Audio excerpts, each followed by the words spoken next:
اعوذ باللہ من الشیطان الرجیم بسم اللہ الرحمن الرحیم۔ شروع اللہ کے نام سے جو بڑا مہربان نہایت رحم کرنے والا ہے۔ محترم ناظرین، تمام سننے دیکھنے والوں کو السلام علیکم ورحمۃ اللہ وبرکاتہ کہتی ہوں۔ محترم ناظرین، یہ ایک بہت ہی طاقتور اور مجرب وظیفہ ہے جو میں آج آپ کی خدمت میں حاضر کرنے والی ہوں۔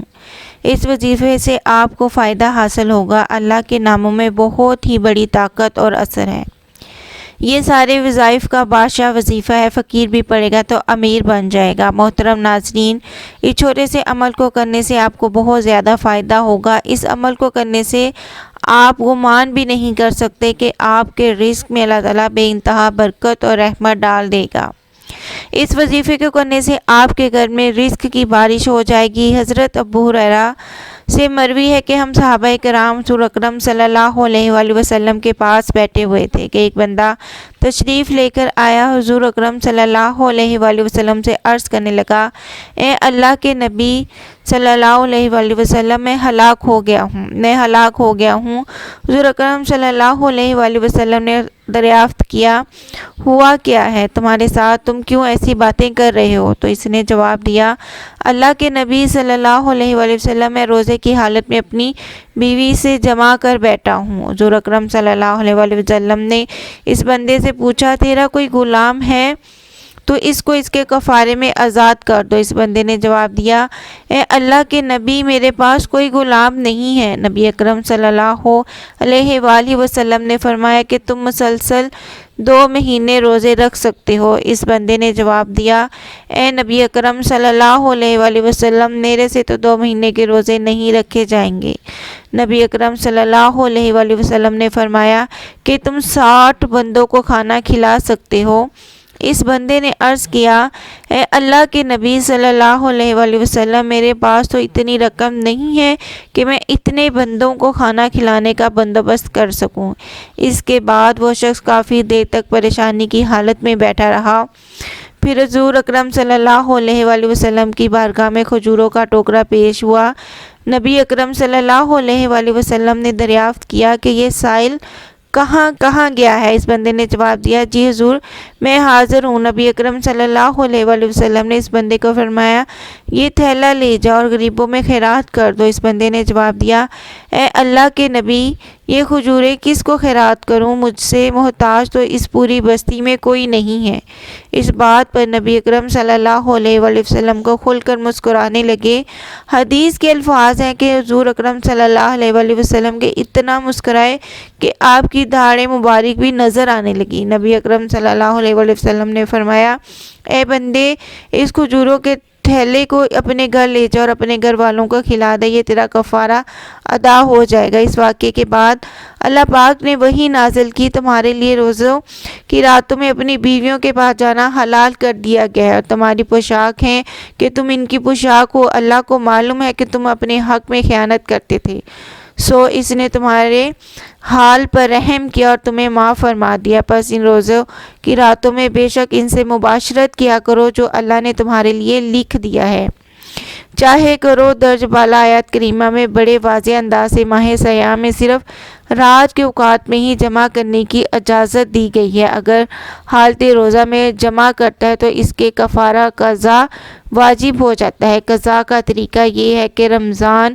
المبارک کے بعد ایک روزہ رکھا جائے، جبکہ کفارے کا طریقہ یہ ہے کہ جس شخص پر کفارہ واجب ہے، اگر قدرت رکھتا ہے کہ اگر اس میں اتنی استطاعت ہے تو ایک غلام آزاد کرے۔ آج کل چونکہ غلامی کا خاتمہ ہو چکا ہے، لہٰذا کفارے کی یہ صورت غیر مؤثر ہے، اس لیے 60 دن کے مسلسل روزے رکھے یا پھر 60 مسکینوں کو کھانا کھلائے۔ تو قرآن کریم میں ہے کہ اپنی حیثیت کے مطابق اپنے عزیز و اقارب و غریبوں پر خرچ کیا کرو۔ حدیث نبوی صلی اللہ علیہ وآلہ وسلم ہے، جہنم کی آگ سے ہر وقت اپنے آپ کو کوشش کیا کرو کہ بچایا کرو۔ جب آپ کو غصہ آئے تو زیادہ سے زیادہ صدقہ کیا کرو، کیونکہ صدقہ انسان کے غصے کو بڑی جلدی ٹھنڈا کر دیتا ہے۔ جب انسان سے کوئی غلطی ہو جائے تو اسے چاہیے کہ فوراً سچے دل سے اللہ سے معافی مانگ لیں، کیونکہ جب اللہ تم سے ناراض ہوتا ہے تو توبہ کے علاوہ تمہارے پاس اور کوئی راستہ نہیں ہے۔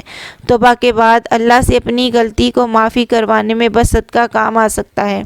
ہمیں چاہیے کہ ہر وقت کسی محتاج کو کچھ نہ کچھ دیتے رہا کریں، جس سے اللہ پاک ہم سے راضی ہو جائے، ہمارے گناہوں کو اللہ پاک معاف کر دے۔ نبی اکرم صلی اللہ علیہ وآلہ وسلم کا ارشاد ہے کہ دوزخ کی آگ سے بچنے کے لیے صدقہ بہترین ذریعہ ہے۔ اگر تمہارے پاس رقم نہیں ہے تو کھجور لو، اس کو آدھا کر کے 2 حصوں میں تقسیم کر لو، ایک حصہ خود کھا لو، دوسرے حصے کو کسی محتاج کو صدقہ کر دیا کرو۔ اس کھجور کے آدھے حصے صدقہ کرنے سے اللہ پاک جہنم کی آگ تم پر حرام کر دے گا۔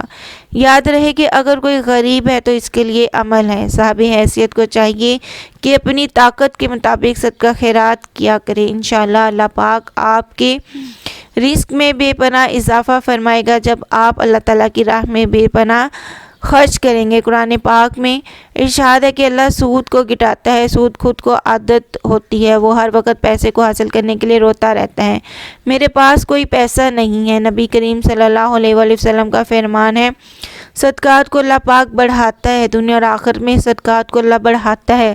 اللہ اکبر۔ اللہ پاک ہمیں رمضان کی برکت سے معاف فرمائے اور ہمیں دن رات نیک اعمال کرنے کی توفیق عطا فرمائے۔ تو میرے پیارے بھائیوں بہنوں، آج کا یہ جو وظیفہ ہے اس کو کتنی تعداد میں پڑھنا ہے، کس وقت پڑھنا ہے، اور یہ وظیفہ پڑھنے سے کیا کیا فوائد آپ کو ملیں گے، وہ سارے کے سارا میں آپ کو بتاؤں گی آج کے اس ویڈیو میں۔ پیارے دوستو، اللہ سے مانگا کرو، اللہ پاک آپ کو ضرور عطا فرمائے گا۔ جب آپ کا یقین اس قدر پختہ ہوگا کہ اللہ دے گا، اللہ پاک ضرور اپنے بندوں کو عطا فرماتا ہے۔ یقین سب سے بڑی طاقت ہے۔ جب آپ کا یقین ہی نہیں ہوگا، جب آپ وظائف کر رہے ہیں، نمازیں پڑھ رہے ہیں، آپ کو یقین ہی نہیں ہے کہ پتہ نہیں اس وظیفے سے مجھے کچھ ملے گا یا نہیں، تو پھر انسان کو جب یقین ہی نہیں ہوتا تو پھر اس کے وظائفوں میں اثر ہی نہیں ہوتا۔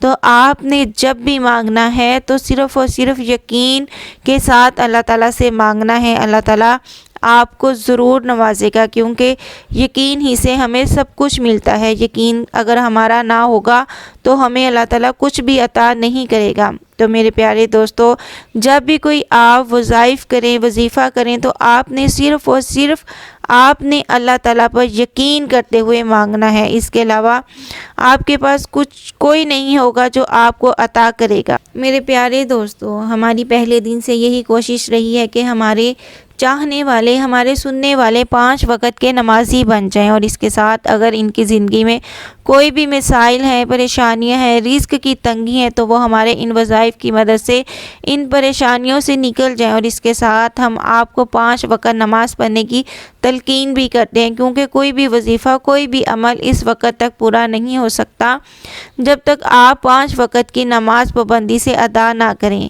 اسے آپ سچے دل کے ساتھ ادا کریں، لیکن انشاءاللہ اللہ پاک آپ کو ضرور سنے گا، آپ کی ضرور سنے گا۔ آپ جب سچے دل سے نماز ادا کریں گے، اللہ تعالیٰ سے مانگیں گے۔ پیارے ناظرین، اللہ تعالیٰ آپ کو اپنے بندوں سے جو ہے وہ بہت زیادہ پیار کرتا ہے، اس لیے اللہ تبارک تعالیٰ قرآن پاک میں ارشاد فرماتا ہے کہ جب میرے بندے میرے بارے میں پوچھیں تو ان سے کہہ دیجئے کہ میں ان کے بہت زیادہ قریب ہوں۔ اس کے ساتھ ارشاد فرمایا، تم مجھ سے دعائیں مانگو، میں تمہاری دعائیں قبول کرنے والا ہوں۔ لیکن بہت افسوس سے کہنا پڑ رہا ہے، آج کے اس معاشرے میں ہمیں اللہ سے مانگنے کا وقت نہیں ہے۔ آج کل ہر بندہ یہی کہتا ہے کہ اس کے پاس وقت نہیں ہے، لیکن پھر بھی وہ پریشان حال رہتا ہے۔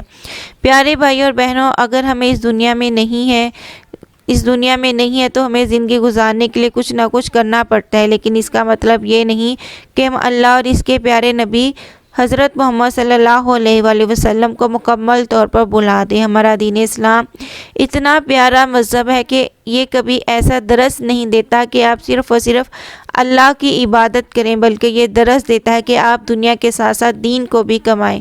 جو بھی مانگنا ہو صرف اور صرف اللہ کی ذات سے مانگو۔ اسی لیے پیارے بھائی اور بہنوں، عصر اور کوثر کا وظیفہ آپ کو بتانے جا رہی ہوں۔ آپ نے اس عمل کو سچے دل کے ساتھ کرنا ہے۔ وظیفے کو کمپلیٹ کرنے کے بعد آپ کو جیسا بتایا جائے گا اسی طریقے سے آپ نے اللہ پاک کے حضور سچے دل کے ساتھ دعا مانگنی ہے۔ اپنا مسئلہ، اپنی حاجت، اپنی تنگ دستی، اپنی پریشانی اللہ کی بارگاہ میں پیش کرنی ہے۔ پھر دیکھیں اللہ پاک آپ کو کس طرح سے عطا کرتا ہے۔ ناظرین، اپنے عمل کی جانب چلتے ہیں۔ آپ نے سورۃ کوثر کو کس طرح سے پڑھنا ہے یاد رہے۔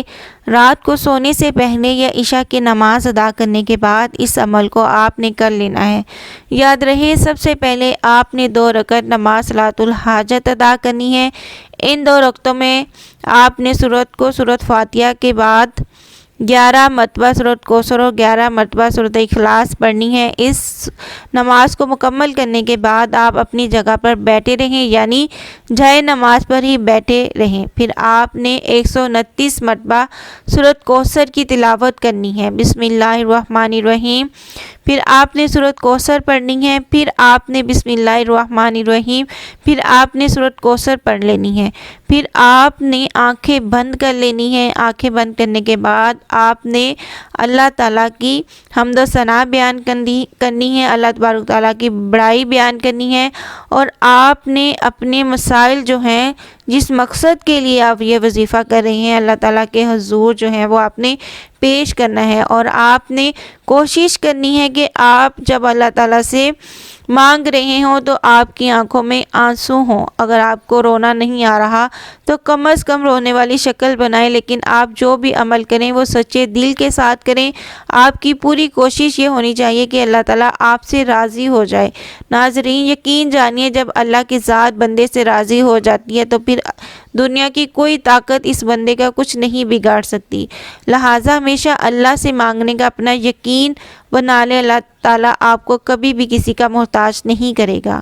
میری اللہ تعالیٰ سے دعا ہے کہ اللہ تعالیٰ ہم سب کی پریشانیاں دور کریں، اللہ تعالیٰ ہم سب کو اپنے حفظ و ایمان میں رکھے۔ آمین ثم آمین۔ میں امید کرتی ہوں آپ کو آج کی ویڈیو پسند آئی ہوگی۔ اپنا بہت سا خیال رکھیے گا۔ اگلی ویڈیو تک کے لیے مجھے اجازت دیجیے۔ اللہ حافظ۔